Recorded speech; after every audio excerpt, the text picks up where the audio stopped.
Blueberries for Sal by Robert McCloskey. Now, some of you might have this book at home, so you could even go get your book and read along with me. This is a picture that shows what's going to be happening in this story. They're cooking something on the stove that they're then going to put in jars so we can keep them and eat them whenever we feel like it. What do you think they're cooking? Let's find out.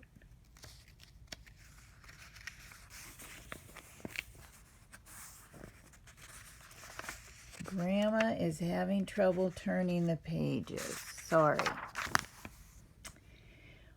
One day, little Sal went with her mother to Blueberry Hill to pick blueberries. Little Sal brought along her small tin pail, and her mother brought her large tin pail to put blueberries in. "We will take our blueberries home and can them," said her mother. "Then we'll have food for the winter."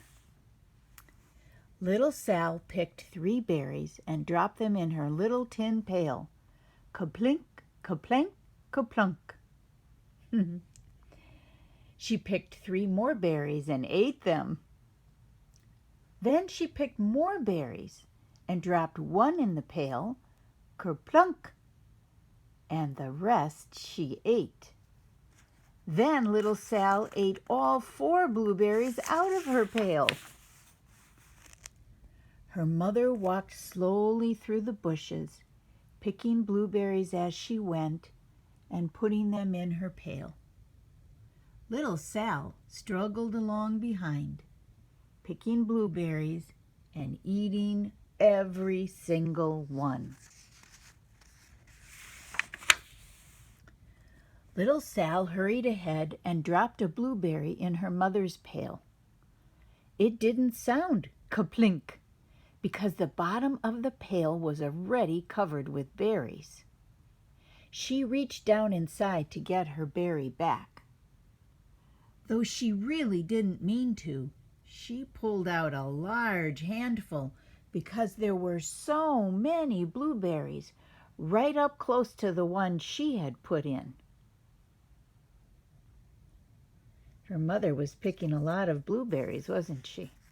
Faster than little Sal was picking them.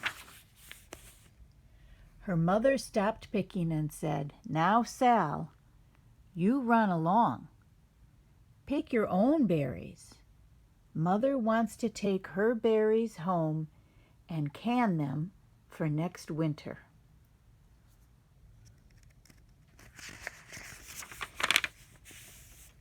Her mother went back to her picking, but little Sal, because her feet were tired of standing and walking, sat down in the middle of a large clump of bushes and ate blueberries. I think she really likes those blueberries. Fresh blueberries are delicious. Look what we have. On the other side of Blueberry Hill, Little Bear came with his mother to eat blueberries. There's Little Bear, and there's his mother.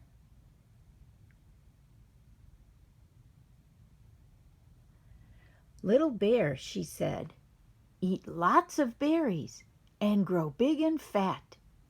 We must store up food for the long, cold winter."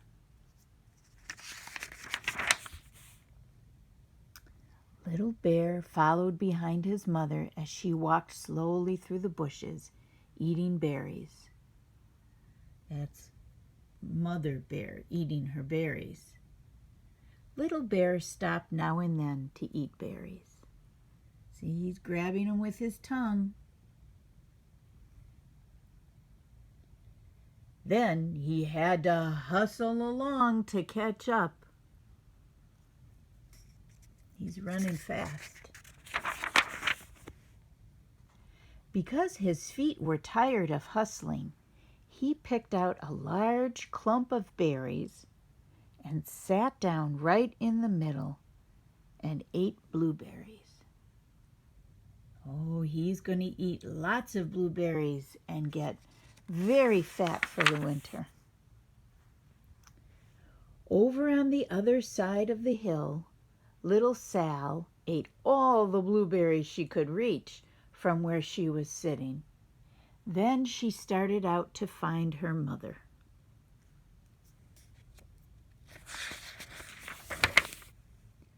She heard a noise from around a rock and thought, "That is my mother walking along."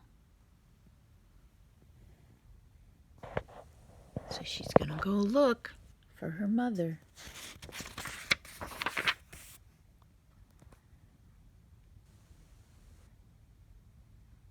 But it was a mother crow and her children, and they stopped eating berries and flew away, saying, "Caw, caw, caw." Then she heard another noise in the bushes and thought, "That is surely my mother, and I will go that way." But it was Little Bear's mother instead. She was trampling along, eating berries and thinking about storing up food for the winter. Little Sal tramped right along behind.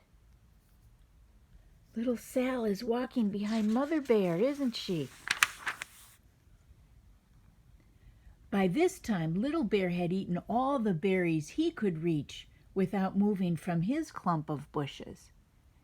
Then he hustled off to catch up with his mother. He hunted and hunted, but his mother was nowhere to be seen. He heard a noise from over a stump and thought, "That is my mother walking along." That's the tree stump there, and that's Little Bear.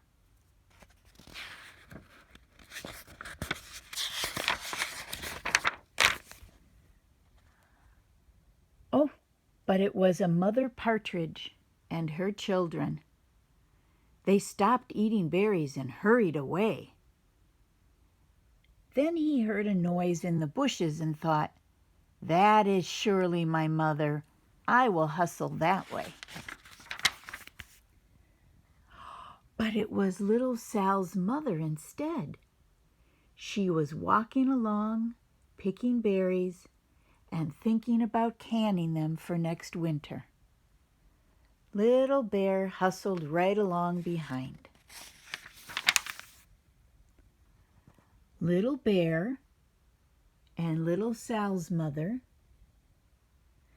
and Little Sal and Little Bear's mother were all mixed up with each other among the blueberries on Blueberry Hill.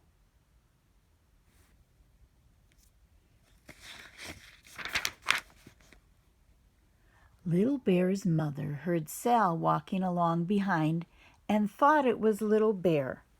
And she said, "Little Bear, eat all you can possibly hold." Little Bear said nothing. She picked 3 berries and dropped them, kerplink, kerplank, kerplunk, into her small tin pail. A tin pail is like a metal bucket. Little Bear's mother turned around to see what on earth could make a noise like kerplunk. "Grumph!" she cried, choking on a mouthful of berries. "This is not my child. Where's Little Bear?"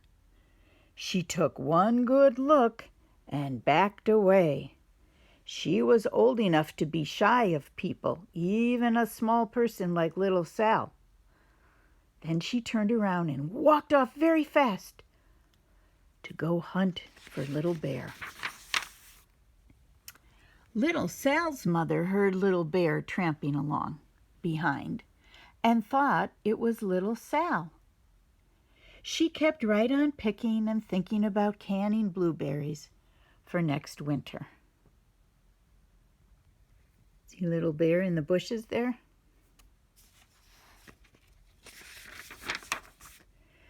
Little Bear padded up and peeked into her pail.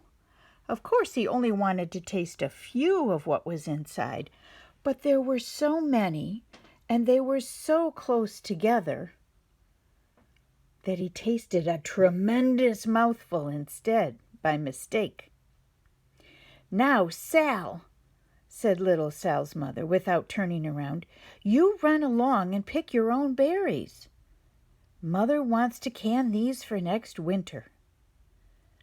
Little Bear tasted another tremendous mouthful and almost spilled the entire pail of blueberries.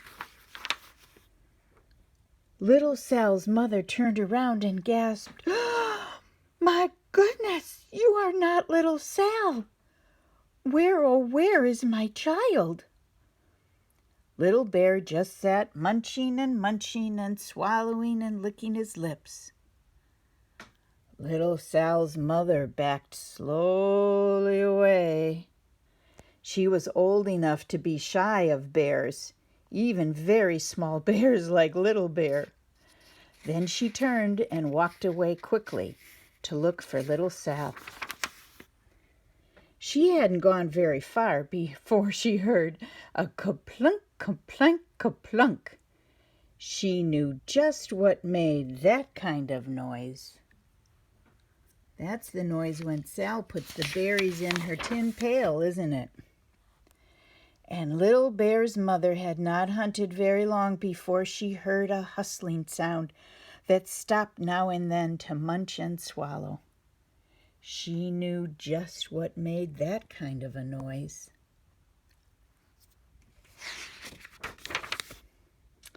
Little Bear and her mother went home down one side of Blueberry Hill, eating blueberries all the way and full of food stored up for the next winter. And little Sal and her mother went down the other side of Blueberry Hill, picking berries all the way, and drove home with food to can for next winter. A whole pail of blueberries and 3 more besides. And there they are. You remember I said they're cooking on their stove. They're cooking the blueberries. And they probably put some sugar in there. And then once they're all cooked, then Sal's mother puts them in jars and puts the top on, and they have blueberries to eat all winter long.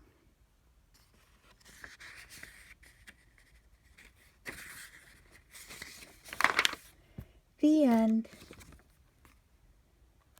I hope you enjoyed the book. Bye-bye.